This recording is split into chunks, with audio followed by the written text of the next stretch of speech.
Good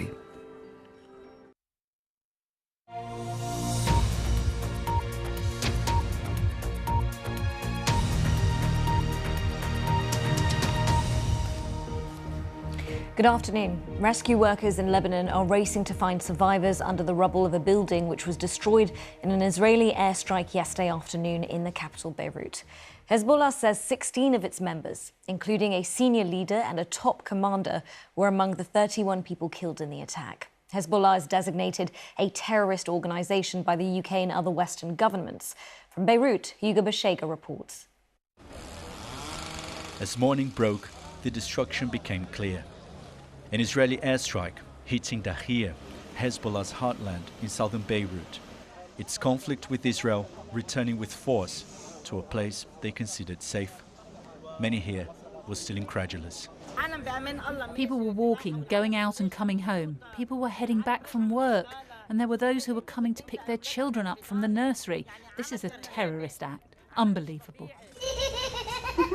Among the missing, 4-year-old Maya Ghazi, caught up in a war without being a threat to anyone. This is as close as we can get to the site of the attack. And as you can see, this is a densely populated neighborhood of Beirut. And all morning, there's been intense activity from emergency services. The search continues for people who are believed to be under the rubble. And the situation here is still very tense. This footage captured the moment of the attack. Israel has called it a precision strike targeting top Hezbollah officials. It says they were meeting on the ground of this building to plan more attacks. Among the dead is Ibrahim Akil, a senior military commander.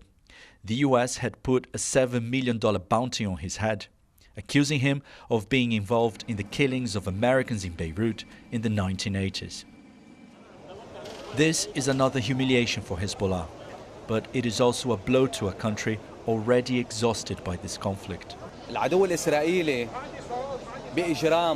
The Israeli army, with all its continued crimes, with the excuse of pursuing the Hezbollah movement, has targeted a residential compound. It's committed a massacre in a residential building against unarmed children, women at home. How Hezbollah is going to respond isn't clear.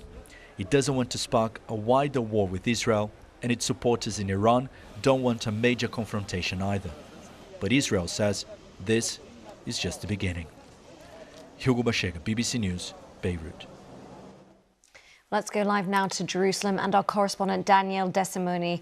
Daniel, 2 top commanders killed for Hezbollah. What signs are there of where this crisis is moving to next? Well, Israel started the week by setting a new war goal of returning home 60,000 Israelis who've been displaced in the north of the country by Hezbollah rocket fire. And since then, we've seen Hezbollah struck by significant airstrikes and by the pager and walkie-talkie explosions that took place in Lebanon this week. But despite that, Israel appears no nearer to achieving its goal. Hezbollah is still firing rockets into Israel and said it won't stop until Israel stops its activities in Gaza and the occupied West Bank. So that's led to a real debate about what next and fears of a slide into all-out war, including a possible ground incursion by Israeli troops. The US has called for a diplomatic way forward and is calling against further conflict. But the Israeli military has said it will continue its military actions in this new phase of the war. And last night, the Israeli Prime Minister Benjamin Netanyahu took to social media to say our goals are clear and our actions speak for themselves. All right, Daniel Desimoni, thank you for that update. Now, Fulham Football Club has said it's trying to establish if anyone at the club has been affected by the allegations relating to the club's former owner, Mohammed Al Fayed. Dozens of women allege they'd been sexually assaulted while they were working at his department store, Harrods. Harrods' current owners say they're appalled by the allegations. The manager of Fulham's former women's team said precautions were put in place to protect female players from Mr. Al Fayed, who died last year. Now, President Zelensky says Ukraine still does not have permission from the United States nor the UK to use long-range Western-supplied missiles on targets in Russia. That's as fears continue in the West about escalating the war.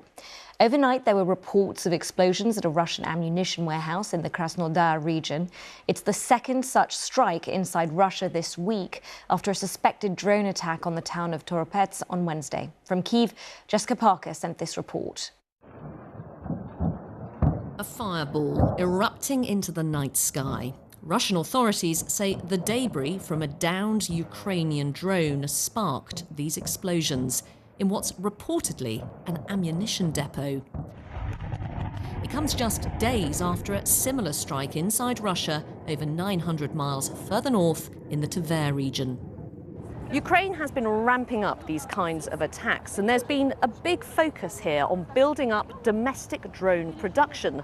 But what Kyiv really wants is permission to use sophisticated Western-made long-range missiles on targets inside Russia, a plea President Zelensky will likely take to the US next week, where he'll meet President Joe Biden.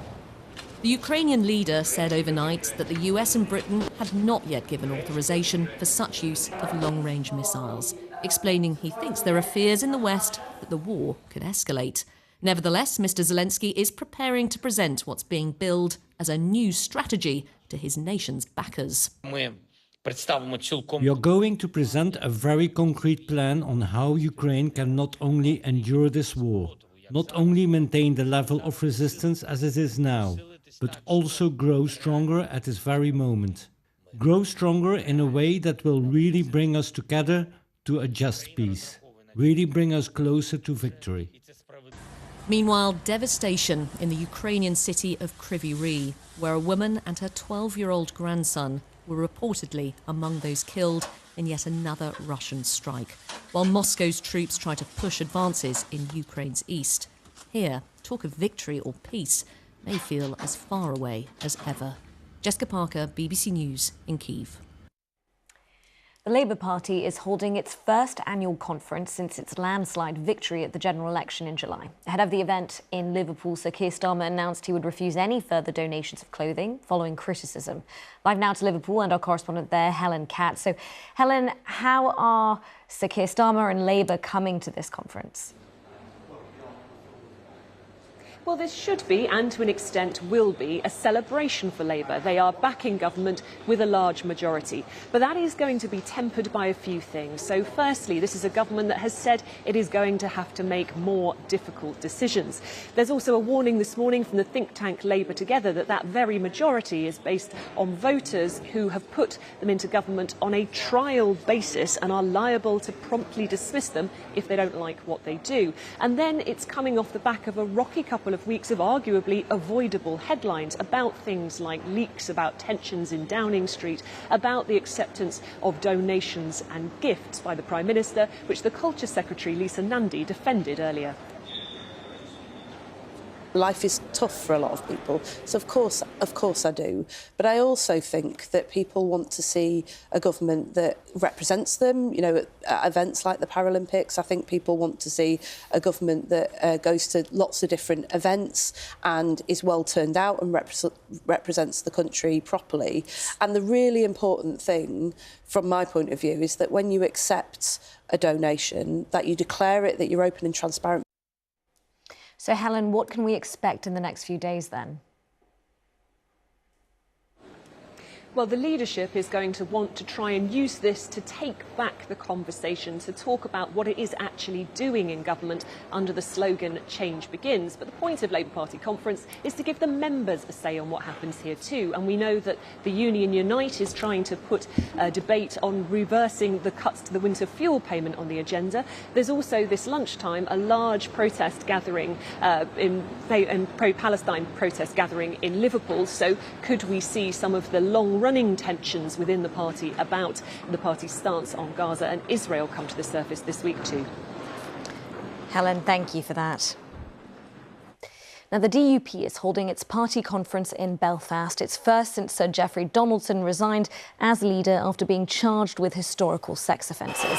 The party's new leader, Gavin Robinson, is promising a new approach focused on bettering the lives of all people. The DUP lost 3 of their 8 MPs in the general election. Now, hundreds of NATO paratroopers have been taking part in a parachute jump close to the Dutch city of Arnhem. It marks the 80th anniversary of Operation Market Garden, one of the most daring operations of the Second World War. Our correspondent Anna Holligan sent this report from the commemorations. 700 paratroopers from several NATO nations, including the UK, Poland and the USA, who were involved in the campaign, reenacting the events of 80 years ago. Operation Market Garden was the largest airborne assault in history.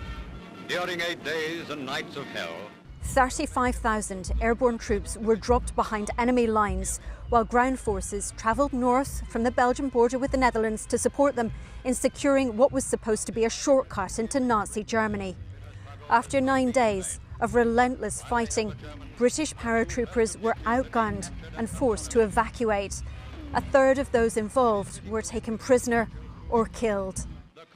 This drop zone, this heath here, was contested. The enemy were in the woods around it. It was on fire. The drama of that afternoon is something you can just begin to realise as you look at the tree line and think about the place. 80 years on, tens of thousands of people have gathered here on Ginkle Heath to remember not a military victory, but rather the courage and tenacity demonstrated by the Allied forces and the sacrifice made by them for the cause of freedom. The people of Holland and Arnhem hold it really close to their heart. It's part of their national identity. That's the first side, the host nation side. Secondly, for us, there's a lot of lessons we took from it in terms of ethos, courage, discipline. It's a great case study of how to model yourself as a soldier. This may be one of the last opportunities to reenact one of the most daring missions of the Second World War, while veterans who took part in the bloody battle for Arnhem are still around to share in the experience.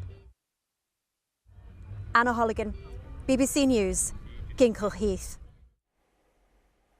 Well, that's all from me, but there's plenty more on the BBC News website. The next news on BBC One is at 5 to 6. Bye for now.